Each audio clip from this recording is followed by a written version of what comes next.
Selamat pagi semuanya, saya Mas Parmen Senturi dengan NIM channel 1805 ingin menjelaskan tentang angsuran pajak dengan dosa pengampu Pak Wirmi Eka Putra dan Pak Gandhi Wahyu Maulana Zuma. Angsuran pajak, pembayaran utang pajak dengan cara angsuran dan penundaan merupakan salah satu fasilitas yang diberikan oleh Direktorat Jenderal Pajak.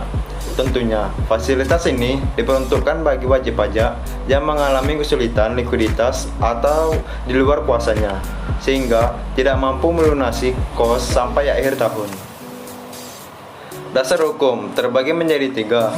Yang pertama, Undang-Undang Nomor 6 Tahun 1983. Yang kedua, Undang-Undang Nomor 19 Tahun 1997. Dan yang ketiga, Peraturan Pemerintah Keuangan Nomor 184/PMK 03/2010 tentang penentuan tanggal jatuh tempo pembayaran dan penyetoran pajak. Mekanisme pengkreditan pajak terbagi menjadi 3. Yang pertama, Undang-Undang Nomor 6 Tahun 1983. Yang kedua, Undang-Undang Nomor 19 Tahun 1997. Dan yang ketiga, Peraturan Menteri Keuangan Nomor 184/PMK atau 03/2010. Jenis pembayaran pajak.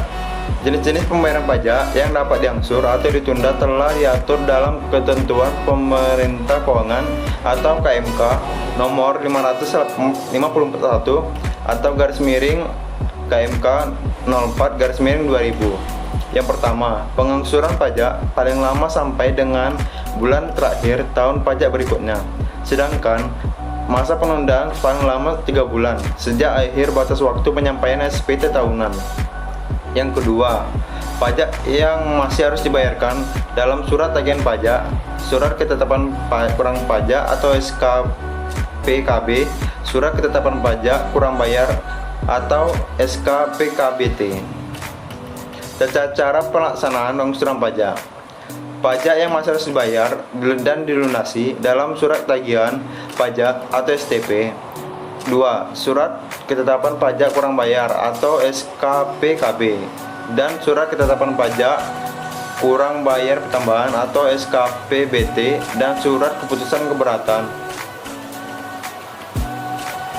Definisi PPh pasal 25 atau pajak penghasilan pasal 25. Pajak penghasilan pasal 25 adalah pajak yang dibayarkan secara angsuran. Tujuannya adalah untuk meringankan beban wajib pajak.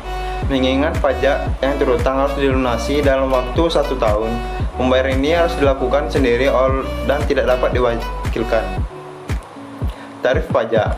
Tarif pajak terbagi menjadi 2. Yang pertama, wajib pajak orang pribadi pengusaha tertentu, WP atau OPPT, yaitu melakukan usaha penjualan barang baik grosir maupun eceran serta jasa dengan 1 atau lebih tempat usaha.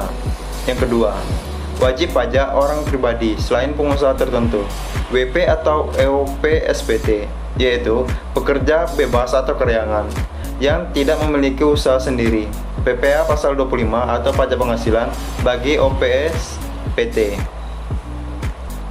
Mekanisme perkreditan pajak. Jika pengusaha melakukan penyerahan yang terutang PPN dan tidak terutang PPN atau dibebaskan, dan pengusaha tidak mengetahui atau mencampurkan antara pajak masukan yang atas penyerahannya dibebaskan atau tidak terutang dengan terutang PPN, maka pajak masukan yang dapat dikreditkan menggunakan pedoman perkreditan.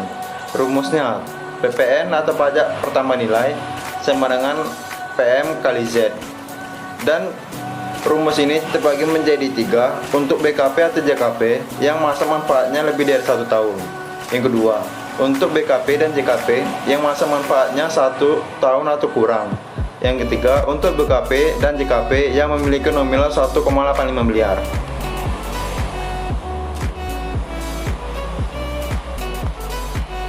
Pajak yang tidak dapat dikreditkan. Pajak yang tidak dapat dikreditkan dilihat dari kondisi faktur yang tidak dapat dikreditkan. Yang pertama, perolehan BKP atau JKP, pemanfaatan BKP tidak terwujud atau pemanfaatan JKP dari luar daerah pabean sebelum pengusaha dikukuhkan sebagai PKP. Yang kedua, perolehan BKP atau JKP yang tidak mempunyai hubungan langsung dengan kegiatan usaha. Yang ketiga, perolehan dan pemeliharaan kendaraan bermotor berupa sedan dan stasiun wagon, kecuali merupakan barang dagangan atau disewakan. Yang ketiga, pemanfaatan BKP tidak terwujud atau pemanfaatan JKP dari luar daerah pabean dan faktur pajaknya tidak memenuhi ketentuan. Yang keempat, perolehan BKP atau JKP yang pajak masukannya ditagih dengan penerbitan ketetapan pajak dan lain-lain. Sekian dari presentasi saya. Apabila terjadi kesalahan kata, saya mohon maaf. Dan saya Ari, selamat pagi.